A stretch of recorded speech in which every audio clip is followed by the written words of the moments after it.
ఆంధ్రప్రదేశ్లో టీడీపీ అధికారంలోకి వచ్చి 9 నెలలైంది. కనీసం ఏడాది కూడా కాకముందే ప్రభుత్వ పనితీరుపై ఓ అంచనాకు రావడం కష్టం. కనీసం ఏడాది 2 ఏళ్లు గడిస్తే తప్ప పాలన ఎలా ఉందో ఖచ్చితంగా చెప్పలేం. అయితే ఎన్నో ఆశలతో పార్టీని గెలిపించిన టీడీపీ కార్యకర్తలు మాత్రం పార్టీ హైకమాండ్ పైన, ప్రభుత్వ పనితీరుపైన తీవ్ర అసంతృప్తితో రగిలిపోతున్నారు. ఈ విషయాన్ని పసిగట్టిన పార్టీ అధినేత చంద్రబాబు ఇప్పుడు అంతర్గతంగా తీసుకురావాలని చర్చలపై దృష్టి పెట్టారు. ఈ మేరకు పార్టీ యంత్రాంగానికి స్పష్టమైన ఆదేశాలను ఇచ్చారు. చంద్రబాబు అధికారంలోకి వచ్చిన తరువాత పార్టీని పెద్దగా పట్టించుకోరనే అపవాదం ఉంది. ఇటీవలే అసెంబ్లీలో కూడా చంద్రబాబు ఈ మాట అన్నారు.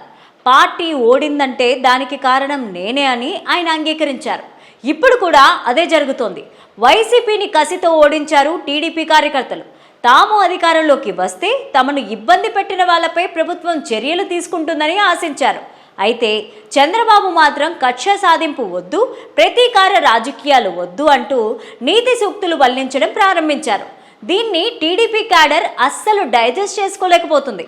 ఫైబర్ నెట్ చైర్మన్ గా నియమితులైన జీవీ రెడ్డి పార్టీకి రాజీనామా చేసినప్పుడు ఈ అసంతృప్తి బగ్గుమంది. అలాగే ఏబి వెంకటేశ్వరరావుకు పోలీస్ హౌసింగ్ కార్పొరేషన్ల చైర్మన్ పదవి కట్టబెట్టినప్పుడు కూడా ఇదే తీరుగా స్పందించింది క్యాడర్.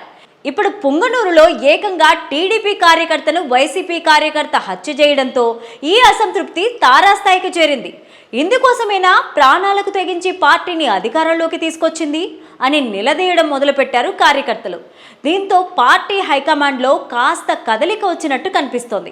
అటు ప్రభుత్వ పరంగా కూడా వైసీపీ నేతల కేసులపై ముందడుగు పడింది. పార్టీ క్యాడర్లో అసంతృప్తి చల్లారకపోతే మొదటికే మోసం వస్తుందని భావించిన చంద్రబాబు కీలక నిర్ణయం తీసుకున్నారు. ఇకపైన ప్రతి బుధవారం సంబంధించిన నియోజకవర్గ ఎమ్మెల్యే లేదా నియోజకవర్గ ఇన్ఛార్జ్ కార్యకర్తలతో సమావేశం కావాలని ఆదేశించారు. వాళ్ళ బాధలు తెలుసుకోవాలని, ఏవైనా సమస్యలుంటే వెంటనే పరిష్కరించాలని స్పష్టం చేశారు. ఒకవేళ తమ పరిధిలో పరిష్కారం కాని వాటిని జిల్లా ఇన్ఛార్జ్ మంత్రి లేదా పార్టీ రాష్ట్ర యంత్రాంగం దృష్టికి తీసుకురావాలని చెప్పారు. ఆ కార్యక్రమం మినిట్స్ను కూడా అదే రోజు పార్టీ రాష్ట్ర కార్యాలయానికి చేరవేయాలని ఆదేశించారు. చంద్రబాబు తాజా నిర్ణయం ఖచ్చితంగా ఫలితాలనిస్తుందని భావిస్తున్నారు క్యాడర్. మరోవైపు అదే రోజు ఉదయం ప్రజాప్రతినిధులు ప్రజా దర్బార్ నిర్వహించాలని సూచించారు. ప్రజల నుంచి సమస్యలు తెలుసుకొని పరిష్కరించాలన్నారు. అటు పార్టీ పరంగా, ఇటు ప్రభుత్వ పరంగా చంద్రబాబు తీసుకున్న ఈ నిర్ణయంలో క్యాడర్లో కాస్తంత సంతృప్తి కనిపిస్తుందని అంచనా వేస్తున్నారు.